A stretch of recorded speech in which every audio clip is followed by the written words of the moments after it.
চিৰস্নেহী মোৰ ভাষা জননী। সাম্প্ৰতিক কৰোনা ভাইৰাছ সংক্ৰমণ প্ৰতিৰোধ আৰু চৰকাৰী নিৰ্দেশনাৰ প্ৰতি লক্ষ্য ৰাখি অসম সাহিত্য সভাই 2020-22 বৰ্ষৰ কাৰ্যসূচী কিছু সীমিত কৰিবলগীয়া হৈছে। অসম সাহিত্য সভাৰ এখন অন্যতম জিলা চৰাইদেউ জিলা সাহিত্য সভা। চৰাইদেউ জিলা সাহিত্য সভাই 14 জুলাই কবি নৱকান্ত বৰুৱাৰ স্মৃতি দিৱসৰ দিনাখনৰ পৰা তিনিদিনীয়াকৈ অনলাইন কবি সন্মিলনৰ আয়োজন কৰিছে।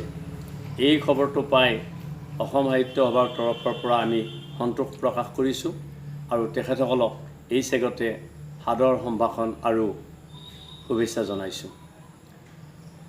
অসম সাহিত্য সভাৰ কেইবাখনো উপসমিতি আৰু কেইবাখনো জিলাই ইতিমধ্যে সাম্প্ৰতিক পৰিস্থিতিৰ প্ৰতি লক্ষ্য ৰাখি অনলাইন যোগে লগতে বৈদ্যুতিন মাধ্যমৰ বিভিন্ন গণ মাধ্যমৰ জৰিয়তে কিছু কিছু কাৰ্যসূচী অব্যাহত ৰাখিছে।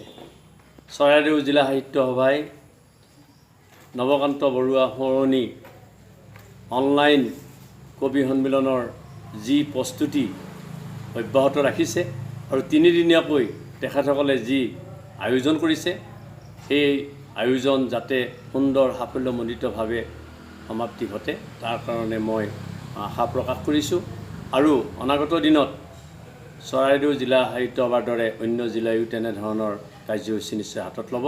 এই চেগতে মই চৰাইদেউ জিলা সাহিত্য সভাৰ সভাপতি, উপসভাপতি, সম্পাদক, বিষয়ববীয়া লগতে কবি সন্মিলনৰ উদ্যোক্তাসকলক ধন্যবাদ জনালোঁ। চিৰস্নেহী মোৰ ভাষা জননী। নমস্কাৰ। চৰাইদেউ জিলা সাহিত্য সভাৰ উদ্যোগত অনুষ্ঠিত নৱকান্ত বৰুৱা অনলাইন কবি সন্মিলনলৈ সকলোকে আদৰণি জনাইছোঁ। 2002 চনৰ 14 জুলাই তাৰিখে নৱকান্ত বৰুৱাই আমাৰ মাজৰ পৰা কায়িকভাৱে বিদায় লয় যদিও তেওঁৰ জীৱন দৰ্শন আৰু সৃষ্টিয়ে আমাক আজিও আলোড়িত কৰে। 2020 বৰ্ষৰ 14 জুলাই তাৰিখৰ পৰা 16 জুলাই তাৰিখলৈকে চৰাইদেউ জিলা সাহিত্য সভাই কবি নৱকান্ত বৰুৱাৰ সোঁৱৰণত তিনিদিনীয়াকৈ অনলাইন কবি সন্মিলনৰ অনুষ্ঠিত কৰিছে। আজি তৃতীয় তথা অন্তিম দিনৰ কবি সন্মিলনৰ আৰম্ভণিতে কবিগৰাকীলৈ গভীৰ শ্ৰদ্ধা নিবেদন কৰিছোঁ। কৰোনা কালৰ এই বিপৰ্যয়ৰ সময়ত কবি সন্মিলন অনুষ্ঠানটি যেনেদৰে অনুষ্ঠিত কৰাৰ পৰিকল্পনা কৰা হৈছিল, কাৰিকৰী অসুবিধাৰ বাবে তেনেদৰে অনুষ্ঠিত কৰিব পৰা নগ'ল। এয়া মাত্ৰ সামান্য প্ৰয়াস। আজিৰ এই ছিৰিজত কবিতা পাঠ কৰিছে কবি ভূপেন হাজৰিকা, পৰাগজ্যোতি মহন্ত, অমলা গগৈ, ভীমবৰ পাটিৰী, সুনন্দ গোহাঁই আৰু ডাক্তৰ ঋষিকেশ কাশ্যপে। সকলোলৈকে ধন্যবাদ জ্ঞাপন কৰি আজিৰ কবিতা পাঠ অনুষ্ঠানটি আগবঢ়াই দিয়া হৈছে। বজাৰ বেদনাৰ ধোঁৱা ৰঙৰ আবেলি মই বহি থাকোঁ বজাৰত। জীৱনে মোক সোধে কি বিকিছানো? মই কওঁ মোৰ কলিজাৰ আয়ুস। মুঠি মুঠি কৰি বান্ধি থওঁ মোৰ কজলা দুখৰ ঢেকীয়াবোৰ। কোনোবাই আহি লৈ যাব চকুলোৰ দৰে সঁচা দৰত। প্ৰেমৰ ৰঙৰ চাৰিমুঠি সূতা কিনো তোমাৰ বাবে, ল'ৰাহঁতৰ বাবে ববা মৰম এজুতি। সলনা সলনি কৰোঁ সুখ তেওঁৰ হতে, ধাৰলৈ আনো কিম্বা ধাৰলৈ দিওঁ। আমাৰ পানী ৰঙী বিষাদ ওজন কৰি দিয়ে হৃদয়ে। নমস্কাৰ, মই ভীমবৰ পাটিৰী। চৰাইদেউ জিলা সাহিত্য সভাৰ উদ্যোগত 14 জুলাইৰ পৰা তিনিদিনীয়া কাৰ্যসূচীৰে নৱকান্ত বৰুৱা সোঁৱৰণী অনলাইন কবি সন্মিলনত মই এটি স্বৰচিত কবিতা পাঠ কৰিব বিচাৰিছোঁ। কবিতাৰ শিৰোনাম কবি নৱকান্ত। হেই কবি নৱকান্ত, সময় আজি ভাৰাক্ৰান্ত, সৃষ্টিত যেন নাই আজি প্ৰাণ, শব্দ সুৰৰো যেন হ'ব অৱসান। তুমি আনি দিয়া প্ৰেৰণাৰ বৰখন, সৃষ্টিৰ হওক অভিনৱ কৰখন। ককা দেউতাৰ হাড় ধূলি হৈ মিলি গ'ল মাটিৰ বুকুত, স্মৃতিৰ ইতিহাস হৈ কপিলি পৰিয়া সাধু কোনেনো শুনাব? এখন স্বচ্ছ মুখাৰে আবৃত সকলোৰে মুখ অপদাৰ্থ মানুহ আটাইবোৰ দ্বীপ জনা নজনাৰ খেলত আবদ্ধ মনৰ খবৰ অৰ্থহীন যেন সূৰ্যমুখীৰ অংগীকাৰ সম্ৰাট কোন ৰত্নাকৰ নে ৰাৱণ ধূসৰ পলসত অৰুন্ধতীৰ জান নেজান খোজ হে কবি নৱকান্ত বিক্ষিপ্ত জীৱনে ৰৈ ৰৈ কান্দে দি যোৱা প্ৰেৰণা অবিশ্ৰান্ত আমি সদায় সোঁৱৰিম তোমাৰ সৃষ্টিক অবিৰাম। ধন্যবাদ। নমস্কাৰ, মই পৰাগজ্যোতি মহন্ত। নৱকান্ত বৰুৱাৰ মৃত্যু দিৱসত তেখেতৰ প্ৰতি শ্ৰদ্ধা জনাই মই এটি কবিতা পাঠ আগবঢ়াব বিচাৰিছোঁ। কবিতাটিৰ শীৰ্ষ খিৰিকীখনেৰে মাজে মাজে মই। খিৰিকীখনেৰে মাজে মাজে মই চাই থাকোঁ ভাৱঘন শূন্যতাৰ ফাকেৰে আকাশ। অনন্তক আঘাত নকৰাকৈ হত্যা কৰিব নোৱাৰি সময়ক।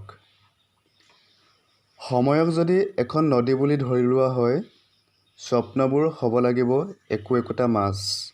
আহা আমি খুলি দিওঁ বান্ধবোৰ বুকুৰ। পৃথিৱীৰ সকলো খিৰিকী একেই নে? চাব পৰাকৈ থাকেনে সিপাৰে শূন্যতা? শূন্যতাৰ মাজেৰে চাব পৰাকৈ এই একেখনি আকাশ। বুকুৰ মাজেৰে বৈ থকা নদীখন আৰু তাৰ মাছবোৰ একোটা সাঁথৰ। সাঁতোৰতে মাছৰ জীৱন শেষ নহয়। অলপ উভতি আহোঁ। খিৰিকীৰে মই নোচোৱাকৈ থাকিলেও নিজানৰ সকলো গান, বতাহত লাহ দি থকা গছপাতৰ সুহুৰিবোৰ, ফুলৰ হাঁহিৰ মুদ্ৰাৰত আঙুলিবোৰে মোৰ দৃষ্টিক লক্ষ্য কৰি খেদি আহে। আজলি পাতি আদায় কৰোঁ ৰ'দৰ আলি দুমোজাৰে ধৰাই দিয়ে জীৱনে। ধন্যবাদ। নমস্কাৰ। কবিতাৰ শিৰোনাম মৃত্যু এতিয়া সহজ। মৃত্যু উপত্যকাত মূৰ থৈ শুই থকা শিশুবোৰ, এক গজ আঁতৰত ৰৈ থকা অসহায় মাতৃবোৰ, সকলোৰে তিতি থকা এটা 1 মিটাৰৰ আলিবাট। উফ, স্পৰ্শাতীত বিষাদত বুৰ গৈ থকা মৃত্যু উপত্যকা। আমি সংক্ৰমণৰ জ্বৰত ডুবাৰ ভয়ত ঘোষণা কৰিছোঁ এজনে আনজনৰ পৰা এৰি যোৱাৰ বিচ্ছেদ যন্ত্ৰণা। এৰি থৈও এৰিব নোৱাৰা এনেকি পাপৰ যাত্ৰা, যি যাত্ৰাত নাথাকে শোকৰ চৌপাশ, যি যাত্ৰাত নাথাকে অশ্ৰু ফুলৰ অঞ্জলি। উশাহ লৈ লৈ এনেকি উশাহৰ অভাৱত ভুগি আছোঁ আমি। তিল তিল মৃত্যু ভয়ে খেদি ফুৰিছে। নিজৰ ওচৰতে নিজে বন্দী হোৱাৰ কি অশান্ত সময়। কোনো শিশুক ক'ব নোৱাৰোঁ বুকুলৈ টানি, আহা মোৰ উশাহ অকণ লোৱা। মৃত্যু দেখি ক্ষণ গণি থকা মানুহকো ক'ব নোৱাৰোঁ মোৰ কোলাতে হোৱা। চৌপাশে মৃত্যুঘন উপত্যকা, চৌপাশে শৱযাত্ৰাৰ সমদল। কাকো বুকুলৈ টানি ল'ব নোৱাৰোঁ এটা দীঘল উশাহ। ধন্যবাদ। স্বনামধন্য কবি নৱকান্ত বৰুৱাদেৱৰ মৃত্যু দিৱসত আয়োজন কৰা অনলাইন কবিতা পাঠ অনুষ্ঠানত মোৰ এটি স্বৰচিত কবিতা পাঠ কৰিবলৈ লৈছোঁ। কবিতাৰ শিৰোনাম জীৱন।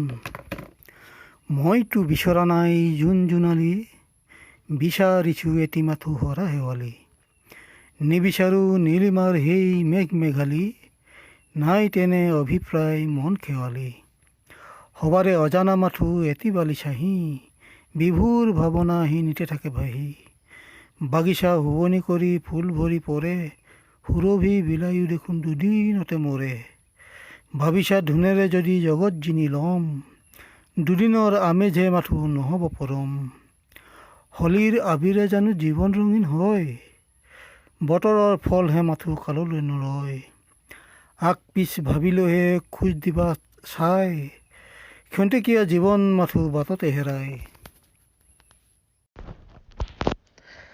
নমস্কাৰ, মই ডাক্তৰ হৃষিকেশ কাশ্যপ, ঘৰ সোণাৰীত আৰু কৰ্মসূত্ৰে বৰ্তমান পুনেত বসবাস কৰোঁ। মই আজি নৱকান্ত বৰুৱা সোঁৱৰণী অনলাইন কবি সন্মিলন উপলক্ষে এটি স্বৰচিত কবিতা পাঠ কৰিবলৈ ওলাইছোঁ। কবিতাটিৰ শিৰোনামা অস্তিত্ব।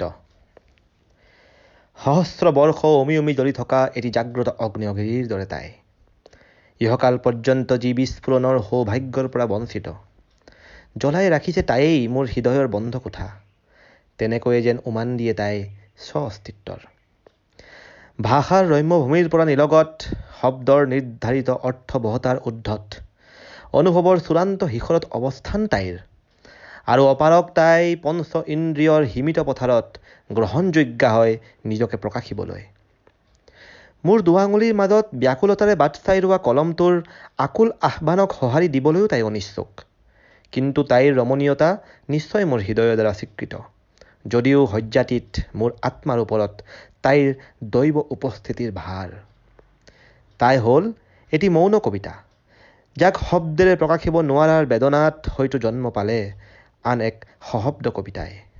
ধন্যবাদ।